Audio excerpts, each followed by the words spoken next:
Good afternoon. I hope you guys are having a great Wednesday, being productive, getting some stuff done. I know I have got a lot done, but I still feel like I have still so much to do, and it's already almost the end of the day.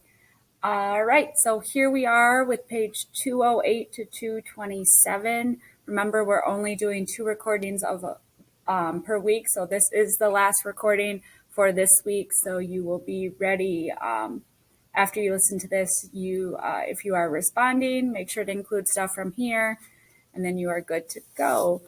Quick refresher. It was pretty sad when Ivan was able to complete all of his paintings, and he went to show Julia, and there was definitely some misunderstanding and miscommunication there, and she didn't really understand. And George, he's like, these are just a bunch of blobs.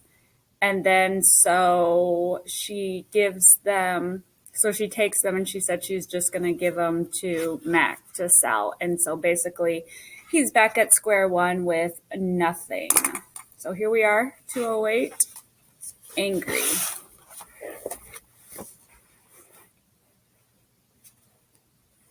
Thump, the sound, my sound, echoes through the mall.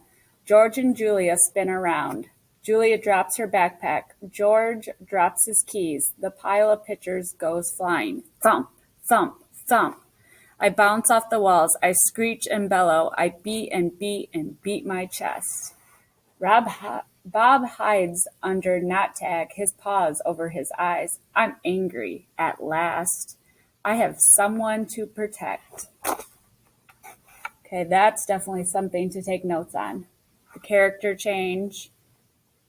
George and Julie are probably shocked because they've never seen Ivan act this way, and he's starting to fight back because he knows he has to protect Ruby and keep that promise he made with Stella. Puzzle pieces. After a long while, I grow quiet. I sit. It's hard work being angry. Julia looks at me with wide, disbelieving eyes. I'm painting. I'm a little out of shape. What the heck was that? George demands. Something's really wrong, Julia says. I've never seen Ivan act this way. He seems to be calming down, thank goodness, George says. Julia shakes her head. He's still upset. He's still upset, Dad. Look at his eyes. My pictures are scattered all over the floor like huge autumn leaves. What a mess, George says, sighing. Wish I hadn't bothered sweeping tonight. Do you think Ivan's okay? Julia asks. Probably just a temper tantrum, George says. He reaches under a chair to retrieve a brown and red pitcher. Can't say I blame the guy stuck in that tiny cage all these years. Julia starts to answer, but then she freezes. She cocks her head. She stares at her feet, where my pictures lie in disarray. Dad, she whispers, come see this. I'm sure he's another Rembrandt, George says. Let's pick these up and get going, Jules. I'm exhausted. Dad, she says again, seriously, look at this. What do you think she notices? George follows her gaze. I see blobs, many, many blobs, along with the occasional swirl. Please, can we go home now? That's an H, Dad. Julia kneels down, straightening one picture, then another. That's an H, and here she grabs more pictures, puts this one here, and I don't know, maybe that one. You have an E. George rubs his eyes. I hold my breath. Julia's running now. She picks up one picture, sets down another. It's like a puzzle, Dad. There is something. It's a word, maybe words, and a picture of something, a giant picture. Jules, George says, this is crazy. But he's looking at the floor too, wandering from picture to picture and scratching his head. H, Julia says. E-O. Ho? Julia chews her lower lip. H-E-O. And then that looks a lot like an I. H-E-O-L? George writes in the air with his finger. I-E-O-H? Not the letter, an actual I. And that's a foot, or maybe a tree and a trunk. Dad, I think that's a trunk. Julia runs to my window. Ivan, she whispers, what did you make? I stare back. I cross my arms. This is taking much longer than I thought it would. Humans. Sometimes they make chimps look smart. Finally, Julie and George take the pictures to the ring where there's room to see them all. An hour passes as they try to assemble my puzzle. Ruby's awake now, and she and Bob and I watch. Ivan, Ruby says, is that a picture for me? Is that a picture of me? Yes, I say proudly. Where am I supposed to be? That's a zoo, Ruby. See the walls and the grass and the people looking at you? Ruby squints. Who are all those other elephants? You haven't met them yet, I say. Yet. It's a very nice zoo, Ruby says with an approving nod. Bob nudges me with his cold nose. It is indeed. In the ring, Julia pumps her fist in the air. Yes, she cries. I told you, Dad. There it is. H-O-M-E, home. George gazes at the letters. He spins around to look at me. Maybe it's just a coincidence, Jules? You know, a 1 in a trillion kind of thing? Like that old saying about the chimp and the typewriter. Give him long enough and he'll write a novel. I make a grumbling noise, as if a chip could write a letter, let alone a book. Then how do you explain the rest of it? Julia demands. The picture of Ruby in the zoo? How do you know it's a zoo? George asks. See the circle on the gate? There's a red giraffe in it. George squints and tilts his head. Are you sure that's a giraffe? I was thinking more along the lines of a deformed cat. It's the logo for the zoo, Dad. It's on all their signs. Explain that. George gives her a helpless smile. I can't begin to. I'm just saying there has to be a logical explanation. Look how big it is. Julie puts the last piece of Ruby's right ear into place. It's huge. It is definitely large, George agrees. Julia watches me. She chews on her thumbnail. I see the question in her eyes. She turns back to the paintings and stares at them, truly looking. A slow smile dawns on Julia's face. What do you think she's realizing? Dad, she says, I have an idea, a big idea. Julia races around the edge of my painting, her arms spread wide. Billboard big. I'm not following you. I think this is meant to be on a billboard. That's what Ivan wants. George crosses his arms over his chest. What Ivan wants, he repeats slowly. And you know this because you two have been chatting? Because I'm an artist, and he's an artist. Uh-huh, says George. Julie clasps her hands together. Come on, Dad, I'm begging you. George shakes his head. No, I'm not doing that. No billboard, no way. Why do you think Ivan would want this giant puzzle put up on a billboard? I'll get the ladder, Julia says. You get the glue. I know it's dark out, but the billboard's lit.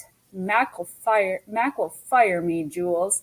Julie considers, but think of the publicity, Dad. Everybody would know about Ruby. You want me to put up a sign that shows Ruby in a zoo with the word home on it in giant letters? George gestures toward my paintings. A sign, incidentally, that you just happen to have been made by a gorilla? Exactly. And you want me to do it without Mac's permission? George asks. Exactly.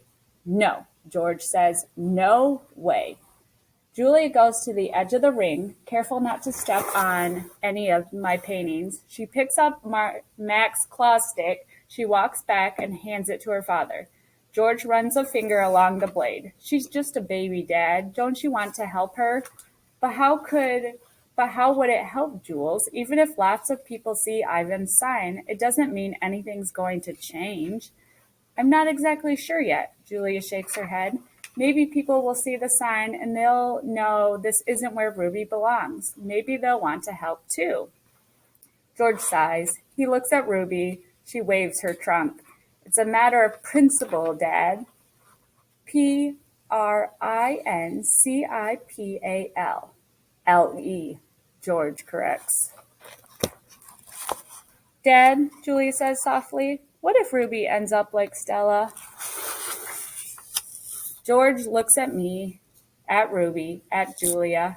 He drops the claw stick. The ladder, he says quietly, is in the storage locker. The next morning, I watch Mac's car slam to a halt in the parking lot. He leaps out. He stares at the billboard. His jaw is open. He doesn't move for a long time. Oh, boy, what do you think Mac's going to do? What are going to be some of the consequences? Mad human. A mad gorilla is loud. A mad human can be loud too, especially when he is throwing chairs and turning over tables and breaking the cotton candy machine. Phone call. Mac is kicking a trash can across the food court when the phone rings. He answers it, red-faced and sweating. What the? He demands. He glares at me. I don't know what he starts to say, but then he stops to listen. Who? Julia, who? He asks. Oh, sure, George's kid. She's the one who called you? More talking with the phone in his ear, Mac comes closer to my cage, eyeing me suspiciously. Yeah, he says. He paints, sure. We've been selling his art for quite a while now. There is another long pause. Yeah, absolutely. It was my idea. Mac nods. A smile starts at the corner of his mouth. Photos? No problem. You want to see him in action? Come on down. Have a look. We're open 365 days a year. Can't miss us. We're right off I-95. Mac picks up the overturned trash can. Yeah, I think he'll be adding more pictures. It's what do you call it? A work in progress. When the call is done, Mac shakes his head. Impossible, he says. An hour later, a man with a camera comes to take my picture. He is from the local paper, the one Julia called. How about you take one with me? How about you take one of me with the elephant? Mac suggests. He drops his arm around Ruby's back, grinning as the camera clicks. Perfect, the man says. Perfect, Mac agrees. Oh, is this going how Ivan wanted or Julia wanted? A star again. A photo of my billboard is in the newspaper. Mac tapes the story onto my window. Each day, more curious people arrive. They park in front of the billboard. They point and shake their heads. They take photos. Then they come into the mall and buy my paintings. While visitors watch, I dip my hands in fresh buckets of paint. I make pictures for the gift shop and pictures to add to the billboard. Trees with birds, a newborn elephant with glittering black eyes, a squirrel, a bluebird, a worm. I even paint Bob so he can be on the billboard too. I can tell he likes the picture, although he says I didn't quite capture his distinguished nose. Every afternoon, Mac and George add my new pictures to the billboard. People slow their cars while they work. Drivers honk and wave. My gift shop pictures now cost $65 with frame. And we will end there. Bye, guys. Have a great rest of your day.